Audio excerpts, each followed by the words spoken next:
Olá, a graça e a paz do nosso Senhor e Salvador Jesus Cristo. Hoje, 25 de 4 de 2020, vamos a mais um dia de campanha em favor do Brasil e de todas as nações e da sua casa, da sua família. Eu convido você a orar junto comigo neste propósito. Se você não tem acompanhado o propósito dos Salmos, convido você então a se inscrever no nosso canal do YouTube, a Poderosa Palavra de Deus. Curta também através da nossa página no Instagram e no Facebook. Aproveite, tem muito áudio de estudo da palavra e de oração. Vamos aos Salmos, número 10, que tem por título na minha epígrafe: Deus ouve a oração do aflito e vence o mal.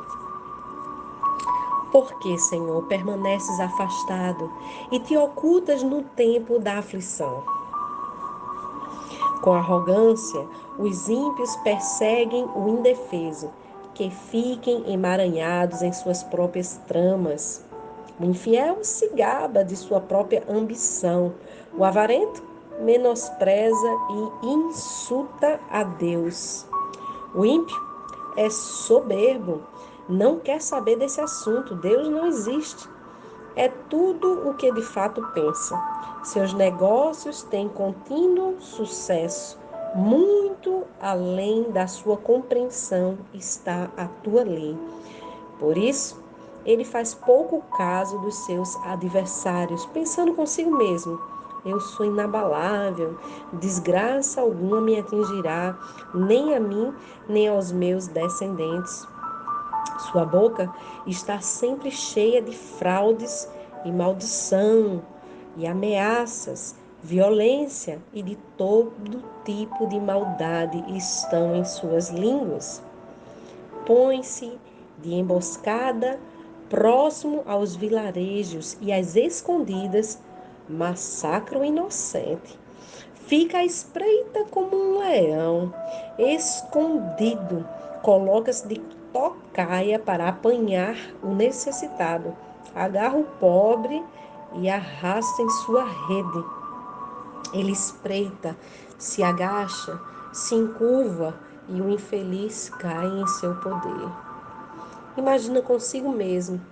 Deus se esqueceu, escondeu seu rosto e nunca dará atenção a isso. Levanta-te, Senhor, ergue a tua mão, ó Deus. Não te esqueça dos desamparados. Porque o ímpio despreza a Deus, dizendo em seu íntimo: tu não me pedirás contas.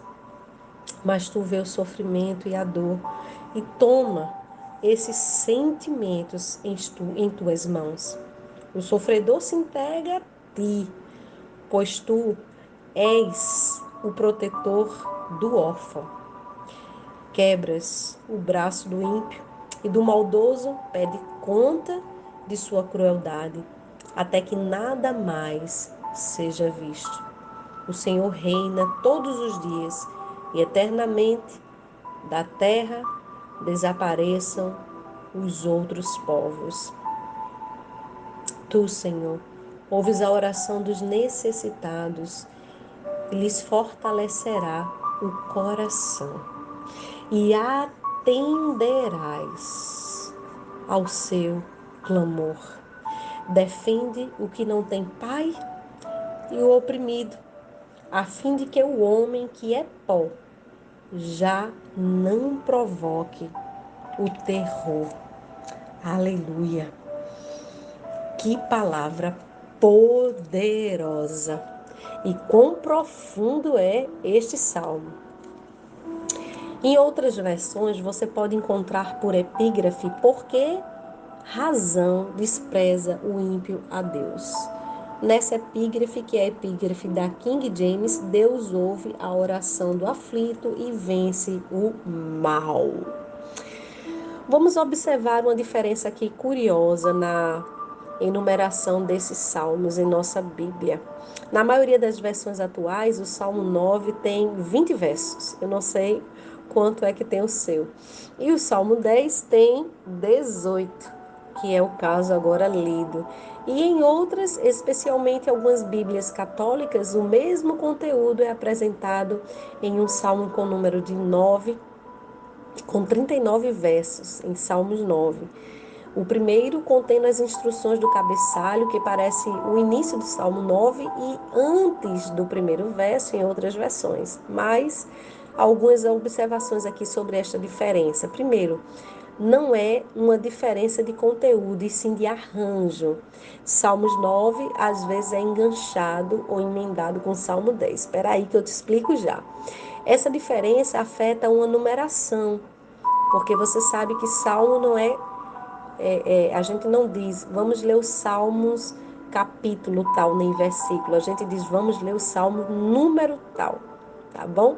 E a diferença não partiu necessariamente de católico, nem de protestante, e sim de algumas questões de organização de textos antigos em outros idiomas. E algumas Bíblias católicas seguem o arranjo da Septuaginta, a tradução feita no hebraico ao grego entre o tempo antigo e o Novo Testamento. Em outras Bíblias segue a versão do texto massorético no hebraico.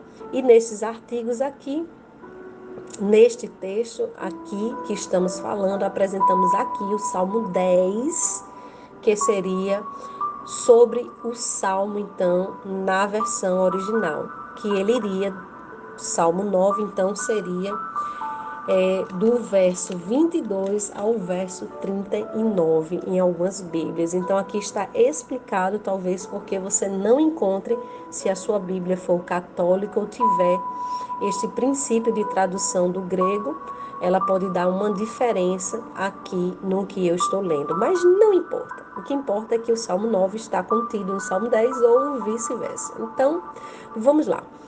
O Senhor, o salmo aqui inicia aqui falando sobre o Senhor e sua justiça. O Senhor ouve a oração do aflito. Porque o Senhor, ou o salmista pergunta, por que, Senhor, te conservas longe? Por que escondes na hora da tribulação? Bom, a gente sabe que Deus não faz isso. Ele não se conserva longe na hora da tribulação e muito menos ele está se escondendo de nós. Na verdade, existem respostas de Deus para as nossas orações, que eu já falei nos salmos anteriores. Algumas respostas ao ser humano é sim, não ou silêncio dele, simplesmente como uma resposta da sua espera. Então é comum ao ser humano, como eu e como você, servos fiéis ao Senhor, ponderar a sua aparente demora em suas ações, naquilo que nós temos orado. Então perguntamos a Deus, como salmista, por que Deus não está agindo, hein? É normal que isso aconteça. Então, como nós vamos ver no restante do salmo, o autor ele reconhece que Deus, de fato, ele age sim a favor dos justos. E é um desafio muito grande para todos nós olhar a muitas realidades que nós vemos, né, numa perspectiva humana, nós olharmos com os olhos da fé numa perspectiva divina e até eterna. Então nós temos essa dificuldade. No final de contas, sabemos que Deus faz sim diferença entre justos e injustos. E não ache você que Deus fica sem punir os perversos, como aqui ele expressa nesses salmos. Deus pune sim os perversos. Então, como se fosse aqui apresentar diante de Deus, o salmista faz isso, um caso jurídico contra os malfeitores. Ele vai literalmente fazer uma queixa de comportamentos típicos dos homens rebeldes. Primeiro, são arrogantes. Segundo, perseguem pobres e inocentes. São cobiçosos e avarentos. Blasfemam contra Deus, recusam admitir a existência de Deus. Acreditam que sua prosperidade seja prova de que Deus nunca o julgará, porque estão fazendo e continuam prosperando, e Deus, ou eles intitulam como se fosse Deus, ou o seu próprio conhecimento, né? Está abençoando a eles. Eles falam maldições, como o Salmo diz, enganos e insultos. Empregam os membros do corpo, como sua boca, os seus olhos, seus ouvidos, para fazer a maldade nos seus íntimos. Então, eu não sei se você considera uma pessoa justa, mas se você considera um justo e você tem comportamento típico do que eu falei, é bom você rever com o Espírito Santo sobre esses comportamentos. Você é arrogante? Você persegue alguém que é pobre ou inocente? Você é cobiçoso, avarento? Você blasfema comumente contra Deus? Você se recusa a admitir a existência de Deus, nega, por exemplo, a pessoa de Jesus Cristo? Saiba que se você faz isso, você está com o espírito do anticristo, pois as Sagradas Escrituras lá em 1 João, 2 João e 3 João vai falar exatamente sobre luz e trevas e sobre o espírito do anticristo que já se levanta agora nesse tempo da igreja. Você acredita que a sua prosperidade é uma prova de que Deus está com você mesmo quando você pratica o mal? Você tem servido a sua boca para amaldiçoar, para enganar e para insultar pessoas? Bom, a Bíblia diz que de uma fonte não pode jorrar água doce e água salgada ao mesmo tempo.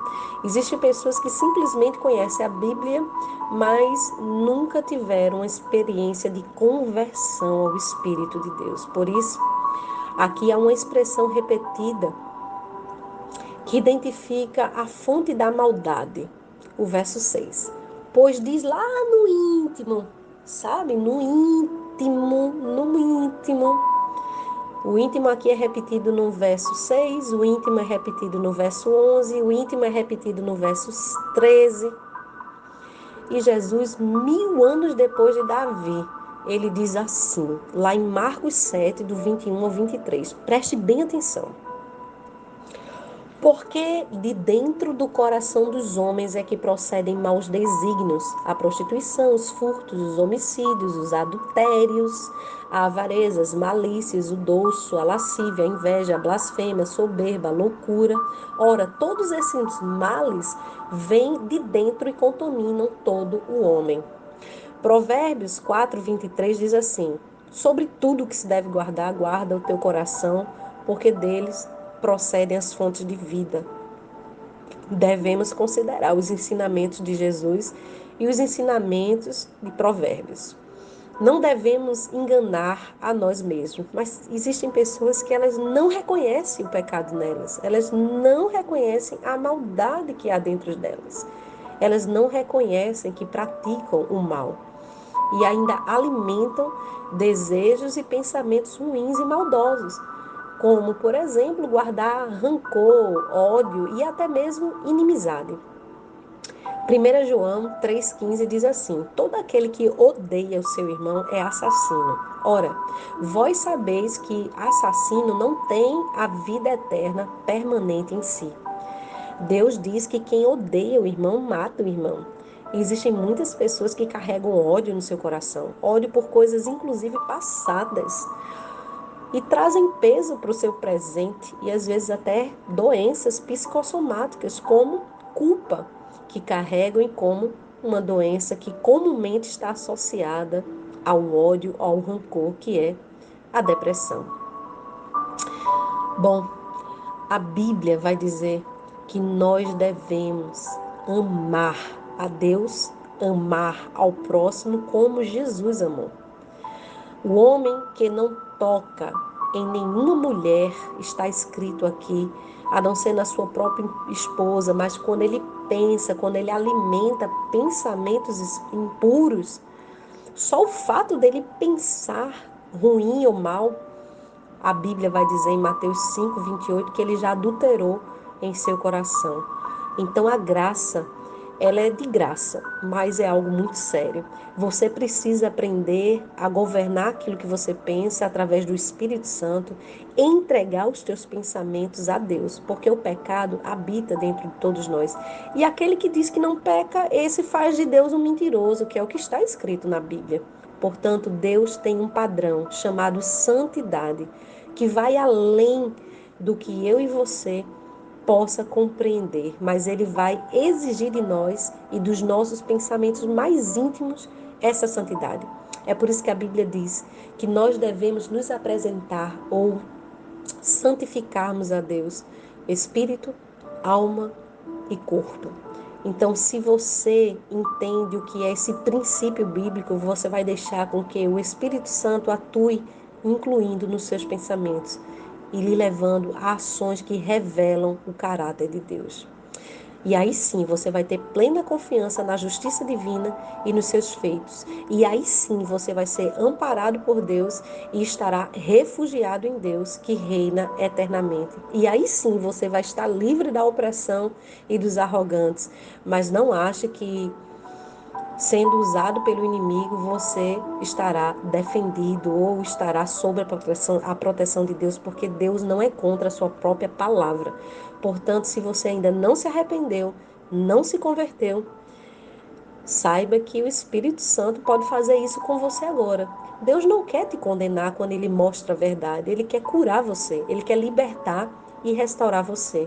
Por isso, em nome de Jesus, que o Espírito Santo de Deus venha fazer uma obra grandiosa através do poder da palavra dentro de você. Se você tem algum pensamento mal, eu convido você a investigá-lo agora com a ajuda do Espírito Santo. Se você teve nos últimos dias, pensamentos íntimos, pensamentos que esta palavra está falando que é contrário ao caráter de Deus e à sua santidade, eu convido você agora a falar esse pecado para Deus, a confessá-lo em nome de Jesus, para que Deus te conserve no dia da tribulação, no dia mau, para que Deus te conserve sobre as asas dele em proteção. Vamos confessar esse pecado? Pai, em nome de Jesus, nós não queremos, Senhor, sentir o teu afastamento. Não queremos sentir que o Senhor oculta de nós a tua face. Não queremos sentir que o Senhor esqueceu do seu povo, que não está dando atenção às nossas orações, Senhor. Por isso nós pedimos a ti perdão. Se de alguma forma ofendemos ao teu Espírito, Senhor. Se de alguma forma, Pai, pecamos e falhamos contra ti, nós intitulamos agora este pecado, nós damos nome a este pecado. Fale qual foi o nome do seu pecado, irmão, para Deus. Você pode dizer, por exemplo, pornografia, você pode dizer mentira, você pode dizer engano, você pode dizer adultério. Diga isso agora para Deus. E através dessa confissão agora, Jesus, nós pedimos perdão a Ti. Nós sabemos que Tu vês o sofrimento e a dor de cada um, que Tu não se alegras com isso, Pai. E principalmente quando Teu filho e Tua filha é escravizado por um pecado ou por algo mal. Nós queremos entregar agora esse sofrimento ao Senhor, na certeza de que Tu vais nos proteger e fortalecer o nosso coração, nos libertando de todas as amarras do diabo e defendendo, enquanto Pai, a nossa causa. Senhor, em nome de Jesus, nos cela com Teu Espírito Santo, ó Pai. Não retire de nós a Tua presença nem a Tua unção, Senhor.